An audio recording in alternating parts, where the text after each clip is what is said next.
রাজধানী ঢাকার সবগুলো আসনেই গত নির্বাচনে জামাত ইসলামী জিতেছিল বা জিতত, কিন্তু মেটিকুলাস ডিজাইন নির্বাচনে ফলাফল কারচুপি করে, ফলাফল টেম্পারিং করে তাদেরকে হারিয়ে দেওয়া হয়েছে। এই আলোচনা সামনে আসছে। আমিরে জামাত এমন কোনো পাবলিক প্রোগ্রাম নেই যেখানে তাদেরকে ষড়যন্ত্র করে যে হারানো হয়েছে এটা বলেন না। এর মানে জামাতের বিরুদ্ধে একটা বড় ষড়যন্ত্র হয়েছে 12 ফেব্রুয়ারি নির্বাচনে। এর মধ্যে আবার জামাত ইসলামের একজন এমপি এবং ঢাকা মহানগর দক্ষিণের আমির জনাব নুরুল ইসলাম বুলবুল একটা বিস্ফোরক মন্তব্য করেছেন। ঢাকার সব আসনের জয় মেটিকুলাস ডিজাইনে কেড়ে নেওয়া হয়েছে নুরুল ইসলাম বুলবুল।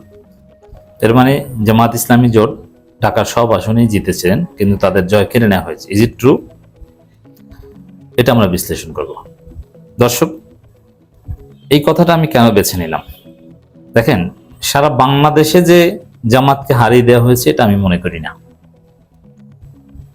সারা বাংলাদেশে যে জামাত জিততো, বিষয়টা কখনোই এরকম না।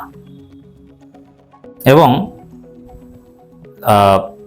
একদম ফেয়ার ইলেকশন হলে জামাত যে ক্ষমতায় আসতো এটাও হয়তো না। পলিটিক্যাল রেটরিক হিসেবে অনেক কিছুই বলা হয়, বাট হয়তো সেটা না, হয়তো বিএনপি জিততো। কিন্তু নির্বাচনের আগেও যেসব ষড়যন্ত্র হয়েছে, শুধু ভোটের দিন না, ভোটের আগেও, ওগুলো না হলে হয়তো জামাত ক্ষমতায় আসতো অল্প ব্যবধানে। আমি একদম বাস্তব ভিত্তিক আলোচনা করছি, এখানে কোনো ইমোশনাল বা হাইপ তৈরি বা রেটরিক তৈরি আলোচনা না। হাইপ, রেটরিক এগুলোর উদ্দেশ্যে আলাদা আলোচনা। এখানে যেটা বলতে চাই, যদি নির্বাচনের আগে একদম ফ্রি ফেয়ার একটা গ্রাউন্ড থাকতো এবং দেশি বিদেশি ডিপ স্টেট যদি জামাতের বিরুদ্ধে ষড়যন্ত্র না করতো, তাহলে হয়তো জামাত সামান্য ব্যবধানে জিতে ক্ষমতায় আসতো। বড় ব্যবধানে জিততো, ইটস নট ট্রু। অল্প ব্যবধানে হয়তো বা জিততো। যেমন দেশি বিদেশি কি ষড়যন্ত্র হয়েছে এটা বুঝতে হবে।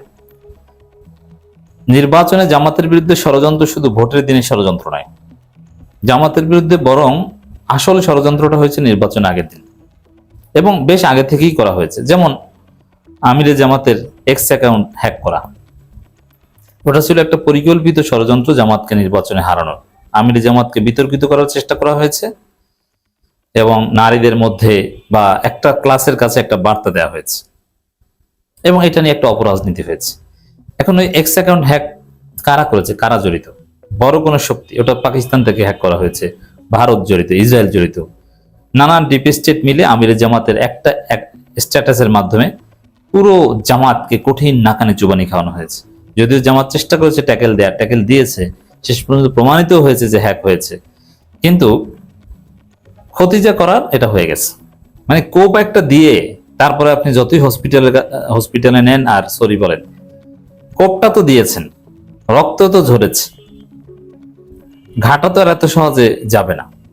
বিষয়টা হচ্ছে এরকম যে আমিরে জামাতের এক্স অ্যাকাউন্ট হ্যাক করে জামাতকে মোটামুটি নাকানে চুবানি খাওয়ানো হয়েছে, অথচ এটা ছিল কমপ্লিটলি ষড়যন্ত্র, স্টেট স্পন্সর্ড ষড়যন্ত্র, ভয়াবহ ষড়যন্ত্র। এবং তখনকার সময় প্রশাসনের ভূমিকাও ছিল সন্দেহজনক, নাম্বার ওয়ান। দ্বিতীয় হচ্ছে, ভোটের আগের দিন এরকম অনেক ঘটনা ঘটেছিল, জাস্ট আমি দুইটা উদাহরণ দিলাম। ভোটের আগের দিন ঠাকুরগাঁও জেলা আমির ধরা পড়লেন বস্তা বস্তা টাকা সহ, এবং ওইটার মাধ্যমে জামাতের ভোট প্রচুর কমেছে। কারণ জেলা আমির মহোদয় তিনি অত্যন্ত নম্র ভদ্র সাধারণ মানুষ, যেহেতু জামাতের জেলা আমির এমনিতেই একটু দুর্বল প্রকৃতির হন বা ওইরকম পলিটিক্যাল হয়ে ওঠেন নাই, সহজ সরল মানুষ, হুজুর, শিক্ষক, এই টাইপের মনোবল ভেঙে গেছে, এইরকম নেতিবাচক, জেল খেটেছেন কিন্তু এরকম পরিস্থিতি তো করেন নাই। তিনি অত্যন্ত তিনি ভয়ে একদম সেন্সলেস হয়ে গেছেন, ভয়ে তিনি ভয় পেয়েছেন। এবং আসলে এখানে জামাতের দুর্বলতা ছিল, কিন্তু এরকম দুর্বলতা জাস্ট নির্বাচনের বৈধ টাকাটা নির্বাচনের আগের দিন বহন করেছে, যেটা উচিত ছিল না। তারপরে কি বলেছে, কি ব্যবসায়িক টাকা, আসলে ওটা নির্বাচনের টাকাই ছিল, আমি যতদূর শেষ পর্যন্ত জানতে পেরেছি। এখন ওরকম ঘটনা ঘটে, ওটা কিছুই না, কারণ যেহেতু টাকাটা অবৈধ না, হয়তোবা টাকাটা বহনের পদ্ধতিটা অথবা সময়টা নিয়ে প্রশ্ন ছিল, কারণ ওই সময় এইভাবে নির্বাচনের টাকা বহন করা নিয়ে প্রশ্ন ছিল। তাও এয়ারপোর্টের ক্লিয়ারেন্স নিয়েই করা হয়েছিল, কিন্তু বৈধ হোক অবৈধ হোক ভুল হোক শুদ্ধ হোক, ওইটাকে মিডিয়া এমন ভাবে প্রেজেন্ট করেছে, জুলকারনাইন সাহেব, ডিপ স্টেট, ডিজিএফআই মিলে জামাতের একটা বিরাট ক্ষতি করা হলো। ভোটারদের একটা বিরাট অংশ আছে ফ্লোটিং ভোটার, সুইং ভোটার, যারা নির্বাচনে আগের দিন সিদ্ধান্ত নেয়, তাদেরকে মারাত্মকভাবে প্রভাবিত করেছিল এই ঘটনা। এবং পুরো ঠাকুরগাঁও অঞ্চলের ফল বিপর্যয়, পুরো বাংলাদেশে এর প্রভাব পড়েছিল। এইভাবে কিন্তু জামাতকে হারানো হয়েছিল। এরকম আরো অনেক ঘটনা পরিক্রমা আছে এবং বিভিন্ন মিডিয়া অযাচিতভাবে ৭১ টেনে এনে, নানান কিছু টেনে এনে জামাতকে বিতর্কিত করার চেষ্টা, এবং জামাতের বিভিন্ন জায়গার নেতাকর্মীদের ছোট তিল পরিমাণ অপরাধকে তাল করে দেখিয়ে জামাতকে ডিমোরালাইজ করা হয়েছে। এভাবে জামাতের ভোট কমানো হয়েছে, বিভিন্ন অপপ্রচার চালানো হয়েছে জামাতের বিরুদ্ধে। এর বাইরে ফলাফল টেম্পারিংও করা হয়েছে। তবে ফলাফল টেম্পারিং করে যে একদম বিজয়কে পরাজয় দেখিয়ে দেওয়া হয়েছে, মানে একদম ক্ষমতায় চলে যেত, বিরোধী দল বানিয়ে দেওয়া হয়েছে, বিষয়টা এরকম আমি মনে করি না।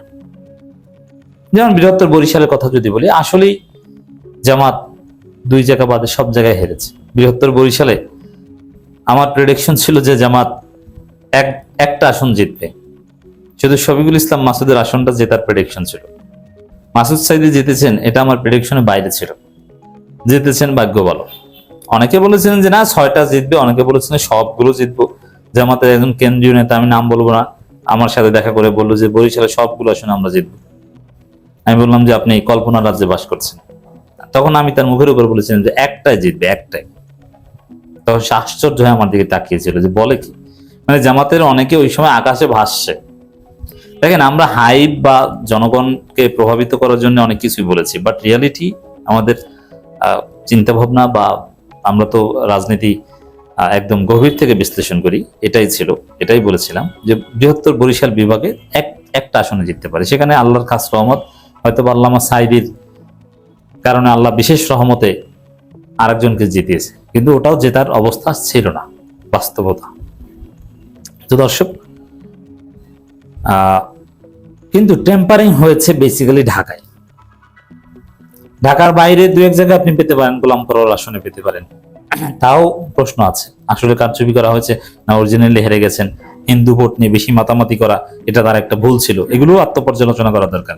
হামিদুর রহমান আজাদ, তাকেও হারিয়ে দেওয়া হয়েছে, কথাটা ঠিক না, তিনি এলাকার সাথে সম্পর্ক কম রাখতেন, এখানেও আত্মসমালোচনা করা দরকার।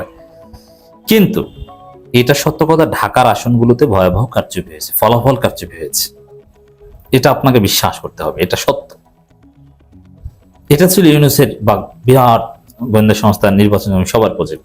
এই জন্য ফলাফল আসছে, হঠাৎ থেমে গেছে, আসে না। গভীর রাতে আগে টেলিভিশন চ্যানেল প্রচার করা শুরু করেছে। এগুলো কিন্তু ঢাকা কেন্দ্রিক।